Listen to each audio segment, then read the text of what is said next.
On today's video, will record low temperatures cause Mahomes to freeze up against the Seahawks? With the Chiefs' victory possibly eliminating Seattle from playoff contention, could this be the end to Pete Carroll in Seattle? We're also going to look at injuries and evaluate the Frank Clark trade 4 years later. Plus, we give you our predictions. Stick around. This is Snowball Stevie with your ACU weather alert for Saturday, December 24th. Jack Frost is making an appearance in Kansas City for Christmas Eve. It's going to be 17 degrees with a wind chill of -6 and wind gusts up to 30 miles an hour. This could be a problem for Mahomes, but all you fans might want to sell your tickets, start your fires at home, stay home, be warm, and be safe. Yeah, I don't know about that. I think we're going to see a lot of people in the stands, maybe even shirtless, Snowball Stevie. So what do you think is going to happen in this game, man? Do you think the weather's going to be a big factor?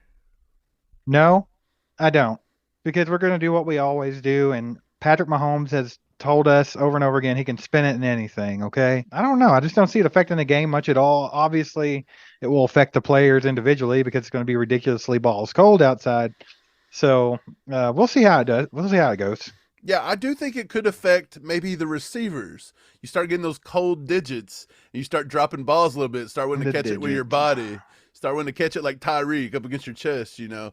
So that could be a factor. This could lead to us maybe having more of a run game. Hopefully, the cold digits don't lead to Pacheco dropping it everywhere. Man. This is going to be more of a run game for Seattle, Steve. Exactly, because there could be 1.5 feet of snow on the ground, and we're still passing the ball. Oh, Big Red slinging it, baby. Yeah, so we know Seattle's going to be running it. That's their favorite thing to do. They're always looking for a reason to use Kenneth Walker. DK Metcalf, actually, the Tacoma News-Tribune says that he gets flagged more than any wide receiver for unnecessary roughness in the blocking game. And he was quoted to say, hey, the refs won't even talk to me. They just throw flags, but that's not going to discourage me. I'm going to continue to beat DB's asses even if it gets called. So he is looking forward to a tough physical game. He even said he's going to be shirtless out there. He don't even want to wear nothing. He's not worried about the code. DK's ready to go, man. So our DBs better match the intensity. So you know the Chiefs are not going to be running the ball. Mahomes is going to be spinning it because Andy Reid is going to be expecting him to sling it all over the field, even if it's -30 degrees. He does have to watch out for Tariq Woolen, though. The rookie is tied for the league lead in interceptions at 6, and he's being talked about as a possible Defensive Rookie of the Year candidate. So how do you think that matchup is going to go, Mike? Who do you think he's going to be trying to cover in the pass game? And do you think it'll affect Mahomes at all? Yeah, Reek the Freak is what they call him. He's a 5th-round pick out of UTSA. We had all talked about maybe drafting him. He had big size, lots of speed. He was in the 100th percentile in all of his measurements. So, yeah, he is tied, league-leading, 6 interceptions. He had 4 picks in October, and then they've kind of not thrown his side of the field very often. He's the second amongst corners with 2 fumble recoveries. But, yeah, they don't go after him very often. He did get beat last week against George Kittle, though. He gave up a 54-yard touchdown, so he can be had because his size, believe it or not, could sometimes be used against him with smaller wide receivers. He doesn't really shadow people, so I don't think he's going to be shadowing a specific receiver. I think he's just going to line up on a certain side of the field, kind of like the way McDuffie does or whoever. And I think that's what they'll do. So he may get matched up with, maybe Mecole Hardman comes back. Maybe he gets Kadarius Toney. Those little guys may be able to juke him a little bit here and there, but straight line speed, he's going to run with anybody, man. Right. So Woolen actually has a 68.9 overall PFF grade, which is lower than Trent McDuffie's. McDuffie's at a 72. In coverage even, Trent McDuffie's at 76.7 and Tariq Woolen is at 74.8. So overall, they have McDuffie rated higher than Tariq Woolen. Obviously, he doesn't have the picks, and he missed a lot of games there with that hamstring injury. But I just kind of wanted to bring that up to show you guys how good McDuffie is. I mean, we're talking about Tariq Woolen here as possibly being a Defensive Rookie of the Year candidate, and we have a guy on our side that can do most of what he does. So if McDuffie could get some interceptions under that belt, he could be in this mix. So I just thought that was cool. Yeah, McDuffie's only played 8 games, as you mentioned. He only has a 50% catch rate, though, 15 catches on 30 targets for 153 yards. To put that in perspective with Tariq Woolen, Woolen's played in all 15 games, but he's only given up 25 catches on 47 attempts. So a little higher catch rate there, 53% compared to McDuffie's 50.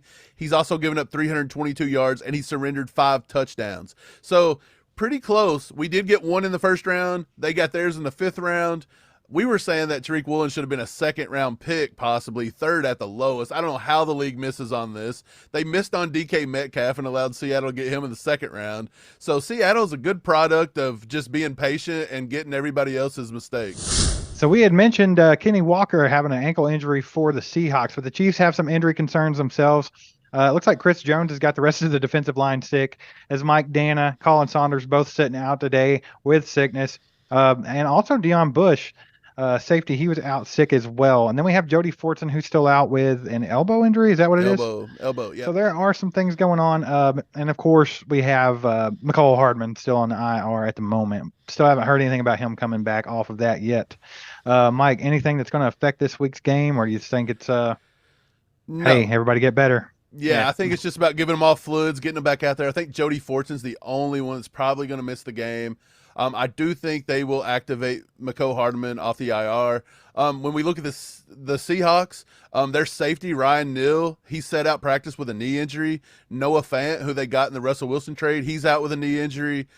Kenneth Walker, as you mentioned, has a jammed ankle. All these guys are still expected to play, so I don't see injuries being a big part. Their linebacker, Jordan Brooks out of Texas Tech, he actually had to leave last week's game with a neck injury, but Pete Carroll says he's ready to go. He's going to play this week too. So it looks like injuries are not going to be a big problem on either side, and it's all going to come down to who can fight that Jack Frost weather the most and keep it together. As I mentioned, Colin Saunders was at home sick, not at practice, so he was maintaining his duties as the new Honey Badger on Twitter, yelling at fans because they think the defense isn't good. He did bring up that they actually are like fourth in the league in sacks, but people tend to think that there is no pass rush with Kansas City. So I kind of agree with him somewhat on that. But like we were talking about earlier, a lot of that situational, 6 of them against Denver, some of them DBs on blitzes and things like that. So you could argue about that all day. But speaking of our pass rush, Frank Clark, man, he used to play for Seattle. So that's going to be a meeting with his old team here. That trade happened 4 years ago. I believe Brett Veach traded a first-round pick for Frank Clark. Yeah, it was a first round in 2019. They swapped thirds in 2019, and then we give them a second round in 2020. So we give up 2 picks and swap the pick in 2019. Now that you've had time to look back on it 4 years later, we know that Frank Clark helped us win a Super Bowl. He's been clutch in several situations, but he's also had injury issues. He's also been pretty quiet at times and disappeared. So what do you think? You think we lost or won on that trade that Veach made? Right. So with the picks, Seattle ended up taking LJ Collier. He was a defensive end out of TCU. He's managed to play 42 games and only has 3 sacks. So I would say on their end, that first round pick, not very good. They swapped their third round that year and actually traded it. So I don't know who they ended up with there. In 2020, with the second round pick, they got Darrell Taylor, defensive end out of Tennessee. So they actually got 2 defensive ends. Taylor's actually only played 29 games, but he does have 11 and a half sacks, 45 tackles, and 4 forced fumbles. So he's actually been a pretty good pick. Collier, not so much. But yeah, Frank Clark, with us, he's been here for 4 years, as you mentioned. He's got 23 and a half sacks, and he's got 8 of those in the playoffs, so not too bad. With his time in Seattle, he had 35 sacks, and so that was 4 years in Seattle, 4 years here. He does have more sacks in Seattle than he has here. That leads us to say, hey, maybe he got a little lazy, maybe his effort was down or whatever. But I will say he's had 3 Pro Bowl seasons in Kansas City. He had 0 Pro Bowl seasons in Seattle. So I don't know, just last week, man. Just last week, he was the highest graded Chief according to PFF versus the Texans. He had a 91.7 grade. So it's getting towards playoff time. Maybe Frank Clark's coming on. I think as of right now, I think it was a win for Brett Veach. It might be a very small marginal win for most fans, but I do believe it was a win.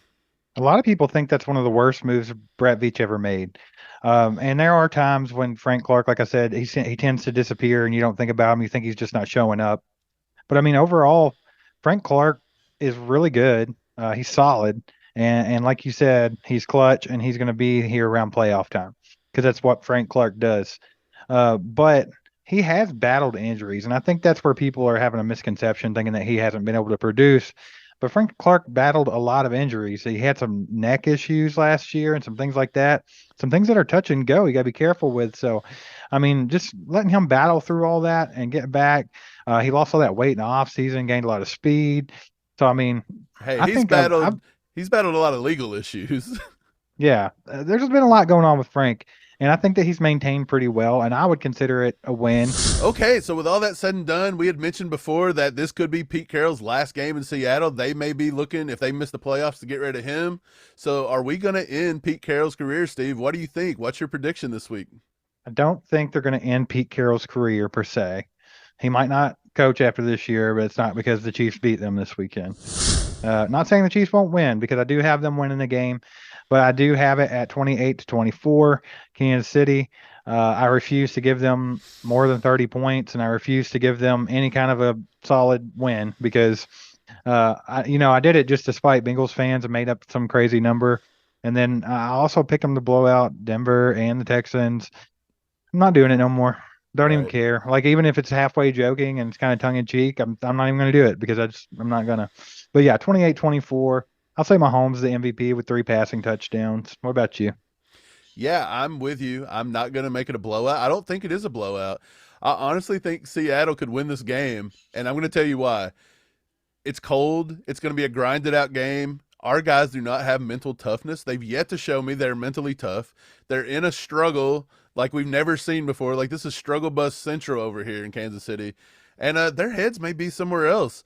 So I'm going to say it's 28-27 Chiefs. I'm going to give us the 1-point win, 28-27. And yeah, that's as much as I'm going to do for us. And to be honest, if we're not going to cover that 9.5-point spread, not even close probably, I hope they prove me wrong. I really do. I hope the Chiefs blow them out, but I just can't trust it. Like, we've done this over and over, like you said. I don't trust it. I think the weather conditions are too much. And I think Seattle's got a lot to play for, and the Chiefs have shown they don't care. They just kind of walk through the motions here lately. So that's what I'm going to do. I'll give player of the game I'm going to give it to a defender. I think that Trent McDuffie will have his interception this week, and I think he will have a really good lockdown game. I'm going to give it to Trent McDuffie as the MVP this week. All right, so you're assuming that Harrison Butker is going to go 4 for 4 in extra points. That's a bold move. Okay, Harrison Butker is my MVP this week. 4 for 4 extra points. Yeah, so there is a possible upset alert in Kansas City this weekend against the Seahawks, and we talked about that yesterday in this video right here. Make sure to watch it, get in the comments, hit that like button. Also, hit the subscribe button and hit that bell, and we'll be back tomorrow, Chiefs Kingdom, with something a little fun for you. Getting Christmassy. Getting Christmassy. Don't ruin Christmas, Chiefs. There goes a sight from my soul.